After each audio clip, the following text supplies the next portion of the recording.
Allah buyurun. Teşekkür ederim ilk növbədə sizlərə. Siz bizlərin bir həftə ərzində ki, belə rahat şəkildə ziyarət etməyimizə şərait yaratdınız. Sonra öz ailəmə təşəkkür edirəm. Allahıma da təşəkkür edirəm ki, bizləri buraları görmək, buraları ziyarət etməyi nəsib edər. Allah kabul etsin. Hala buyurun. Verirəm sizə, yaxşı qrup rəhbər, Allah can sağlığı versin, canınızı salamat eləsin, yenə də sizdən başqa yerə yol yoldaşı olsun. Amin. Amin. Bacı buyurun. Teşekkür ederim size. Çok yaşlı grup rehber olduğunuza göre çok maraqlı apardınız.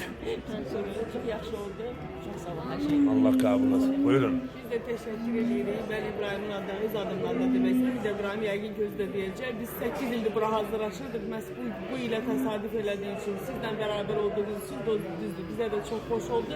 Çünkü her şey çok yüksek şekilde gitti. Minnətdarım. Allah kabul etsin. Yine kısmet olsun.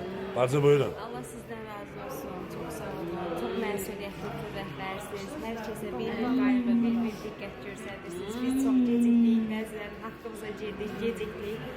Hər kəsdən halallıq istəyirik, bəzən gecikdik. Allah sizdən qəbul razı eləsin. olsun. Çox sağ olun dualarınız üçün, hər şey üçün. Allah kabul etsin. Deməli, Aylin danışacaq indi inşallah. Allah nəsib eləsin. Sağ ol.